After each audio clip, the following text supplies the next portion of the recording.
Assalamualaikum warahmatullahi wabarakatuh. Shalom, Om Swastiastu, Namo Buddhaya, Salam Kebajikan. Perkenalkan, nama saya Andre Maulana Wahyudi dengan NIM 11.121.40.595. Perkenalkan, nama saya Andi Muhammad Yusuf Emirwan dengan NIM 11.000.121.114.0631. Perkenalkan, nama saya Dava Putra Priambodo dengan NIM 11.000.120.140.140.613. Perkenalkan, nama saya Ratna Yulandari dengan nomor NIM 11.121.140.649.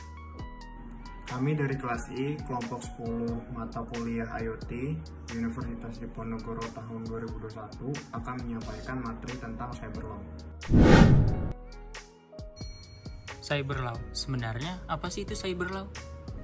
Cyberlaw adalah aspek hukum yang istilahnya berasal dari cyberspace law, yang ruang lingkupnya meliputi setiap aspek yang berhubungan dengan orang, perorangan, atau subjek hukum yang menggunakan dan memanfaatkan teknologi, internet atau elektronik yang dimulai pada saat mulai online dan memasuki dunia cyber atau maya. Cyberlaw sangat dibutuhkan kaitannya dengan upaya pencegahan tindak pidana maupun penanganan tindak pidana. Cyberlaw akan menjadi dasar hukum dalam proses penegakan hukum terhadap kejahatan-kejahatan dengan sarana elektronik dan komputer, termasuk kejahatan pencucian uang dan kejahatan terorisme. Dengan kata lain, cyberlaw diperlukan untuk mengulangi kejahatan cyber. Pembahasan mengenai ruang lingkup cyberlaw dimaksudkan sebagai inventarisasi atas persoalan-persoalan atau aspek-aspek hukum yang diperkirakan berkaitan dengan pemanfaatan internet. Yang pertama terdapat copyright atau hak cipta. Hak cipta adalah hak khusus bagi pencipta maupun penerima. Hak untuk mengumumkan atau memperbanyak ciptaannya maupun memberi izin untuk itu dengan tidak mengurangi pembatasan-pembatasan menurut peraturan perundang-undangan yang berlaku. Yang kedua terdapat trademark atau hak merek. Hak atas merek adalah hak eksklusif yang diberikan oleh negara kepada pemilik merek yang terdaftar dalam daftar umum merek untuk jangka waktu tertentu dengan menggunakan sendiri merek atau memberikan izin kepada pihak lain atau menggunakannya. Untuk yang ketiga adalah defamation atau pencemaran nama baik. Defamation diartikan sebagai pencemaran nama baik dan bisa juga dengan istilah slander atau lisan. Libel atau tulis yang dalam bahasa Indonesia diterjemahkan menjadi pencemaran nama baik, fitnah lisan maupun fitnah tertulis. Slander adalah oral defamation, fitnah atau fitnah secara lisan, sedangkan libel adalah written defamation atau fitnah secara tertulis. Yang keempat adalah hate speech atau fitnah atau penghinaan atau penistaan. Hate speech dalam arti hukum adalah perkataan, perilaku, tulisan, ataupun pertunjukan yang dilarang karena dapat memicu terjadinya tindakan kekerasan dan sikap prasangka entah dari pihak pelaku penyataan tersebut ataupun korban dari tindakan tersebut.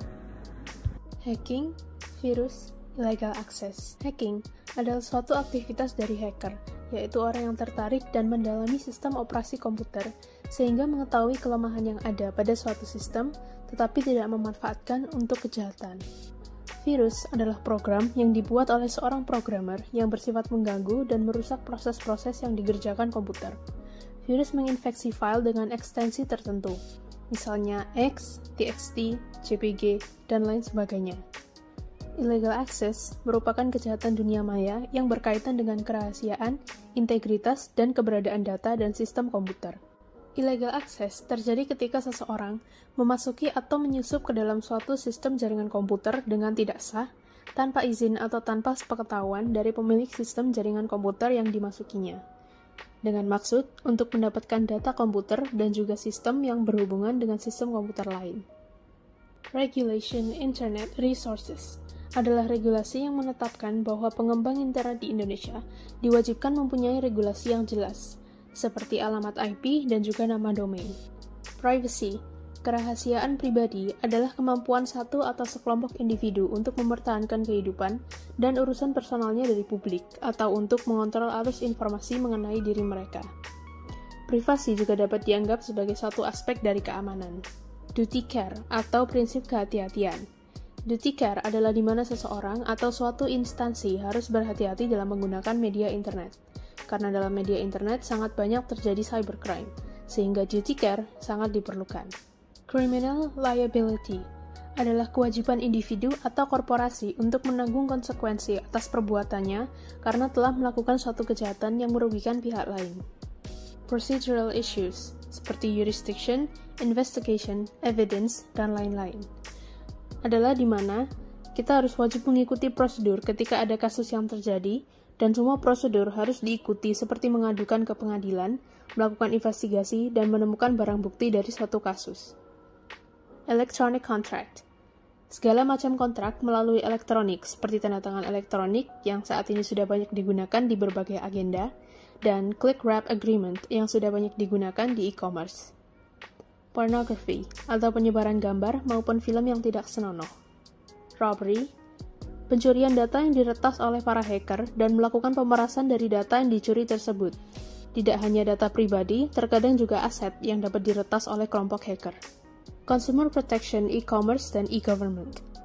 Proteksi untuk konsumen dalam berbelanja di e-commerce, seperti menjaga data-data pribadi, agar tetap aman dan nyaman saat berbelanja. Asas-asas cyber law.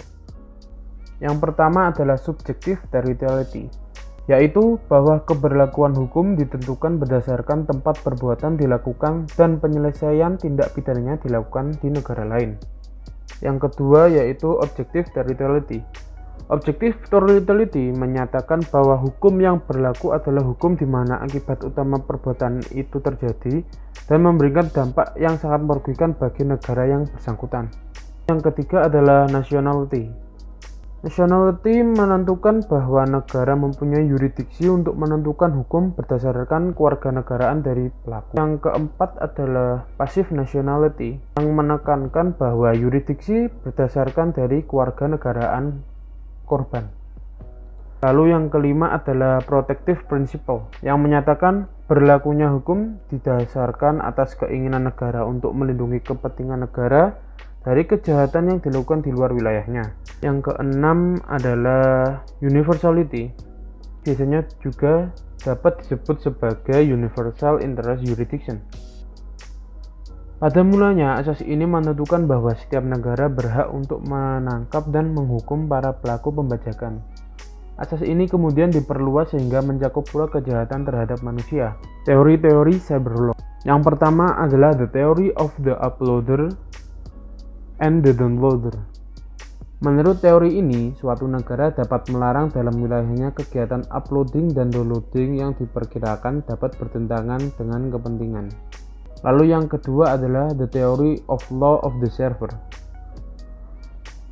Teori ini memperlakukan server di mana web page sebagai fisik berlokasi, yaitu di mana mereka dicatat sebagai data elektronik.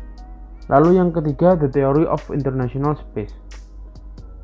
The theory of international space, ruang cyber dianggap sebagai the fourth space yang menjadikan analogi adalah tidak terletak pada kesamaan fisik, melainkan pada sifat internasional, yaitu sovereign-less quality.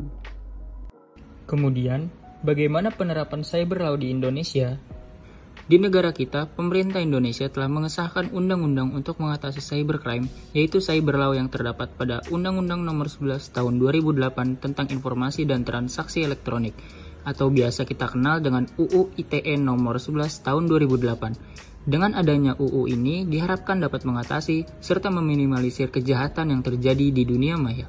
Dalam UU ini mencakup 1. Pengakuan informasi dan dokumen elektronik sebagai alat bukti hukum yang sah, 2. Pengakuan atas tanda tangan elektronik, 3. Penyelenggaraan sertifikasi elektronik dan sistem elektronik, 4. Hak kekayaan intelektual dan perlindungan hak pribadi, dan yang terakhir perbuatan yang dilarang serta ketentuan pidananya. Itu dia mengenai cyber law. Jangan lupa untuk di like dan di share. Semoga bermanfaat untuk kita semuanya. Terima kasih.